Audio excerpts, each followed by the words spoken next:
Hello and welcome today to our discussion with Lisa Kurtz on street photography. To give you a little introduction on Lisa, she's a Brisbane-based photographer. She's an award winner of the 2019 Olive Cotton Prize, and she's also a founding member of the VERGE Collective.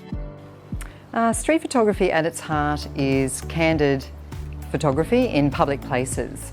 It's never posed, there's no engagement with the subject. It's you very much as the photographer flying under the radar and capturing those moments. The definition of street can be quite liberal. A lot of people think that street photography has to actually be literally on the street. A lot of the practitioners that I follow, they shoot on the beach, they might shoot in train stations.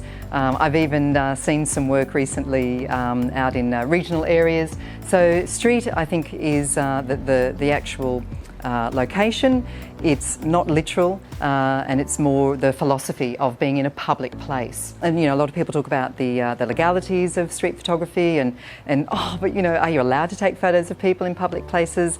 And in Australia, pretty much yes. There are some exceptions, and if you're into the genre, you'll know what they are.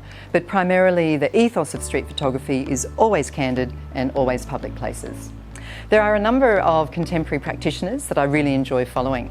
I first was introduced to the genre when I found out kind of what it was called, because I used to shoot street but didn't quite know what it was. And I knew it wasn't travel. I knew I wasn't interested in sort of photojournalism or social documentary. And then I found In Public. In Public is a collective, I think, formed in around 2000, and they had this fantastic website where they featured a picture a month. And so for anyone that was getting into street photography, you could actually go onto their website and just see almost the history, if you like, of contemporary street from the year 2000. Some of the practitioners in public whose work I admire, Nick Turpin, Matt Stewart, and the Australian street photographer Jessie Marlow. He does fantastic work. He's based in Melbourne, and a lot of his work is about colour, gesture, and what I love is that it's our light. So I really enjoy looking at Jessie's work because we can relate to it. It's shooting in the Australian light. A lot of the members of In Public are from Europe or from the States, so their light is very different to us. But the fabulous thing about street, and if you look at the In Public website, which has shifted a little bit because there's been some changes even, and we can talk about how the genre and some of the definitions of the genre are being challenged at the moment. It's actually quite a tipping point, I think, for where the genre is heading. What's great about street is you can shoot at any time of the day in any light. And European light, Australian light, American light. In Public also had some very a broad range of photographers and approaches to street. So there's sort of something for everybody. Locally, there's a fabulous collective, the Unexposed Collective, which is a group of female street photographers. Melanie Einzig, I really love her work. What I like about Melanie's work is that she's just shooting street on her way to work. She's taking her camera, she's going about her normal business, and she's shooting street photography. And I find that really inspiring. You can shoot street on the bus, you can, whatever it is, you can make it fit into your daily life. It's one of those genres.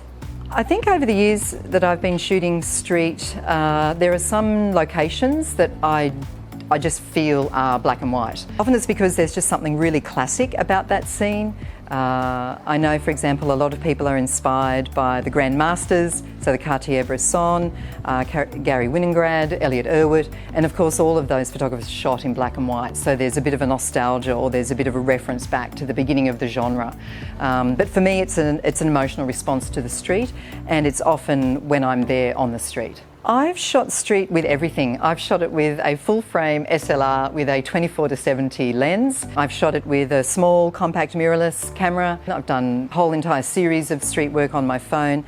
So definitely equipment is important, but why it's important is that it allows you to get the shot. So it's whatever you are comfortable with. And the thing with street is that it's split second, so you need to know your equipment. I dropped the 24-70 and I put on the 50. It wasn't wide enough. Then I went to a mirrorless camera, again for the weight.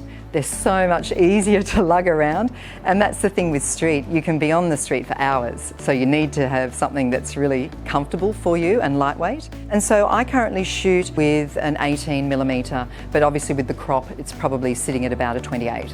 Street photography is one of those genres that's It's an obsession for the photographer themselves. So a lot of us shooting street really don't need to make an income from it or necessarily want to. Typically the channels for you are books. A lot of people like to publish street photography books. I know a lot of practitioners teach. Is that a way to make a living? Maybe, maybe not, but it's a fantastic way to share your joy and the love that you might have for the genre.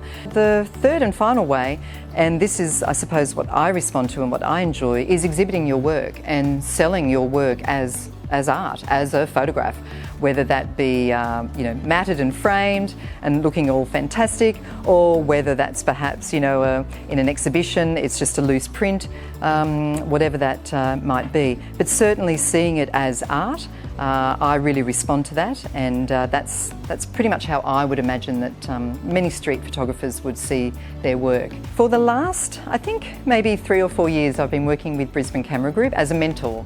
I was extremely active in my street practice, and they invited me to come in and teach. A couple of years ago they set up a special interest group for street photography because so many of their members were interested in that genre. About a year ago the idea came about, let's share that work. There are I think 80 members in that group, which is an incredible critical mass of street photographers in one city with single-minded purpose and intent. The concept for an exhibition came about there. And as I'd been involved with the group, they asked me to curate the show, which I was very privileged and honoured to do so. And we had 28 photographers in the end exhibit work. So out of that though has led to something even more innovative. And I spoke earlier about the definition of street photography. And like all genres, there are people that want to shift that, there are people that are challenging that definition, and there of course are the traditionalists or the purists in the genre. No matter where you stand in that, I think there's room for conversation, and I think that there needs to be a space to show that experimental street work. Some of the tenets there, perhaps you can't shift, but nonetheless we want to have a dialogue about that. And no genre can remain stagnant or still. This is the Brisbane Camera Group's way of saying to Brisbane street photography community, look, let's talk about street photography. Come and look at what we've been doing. What do you think? Do you think it's street? What should street photography be in 2019 leading into 2020?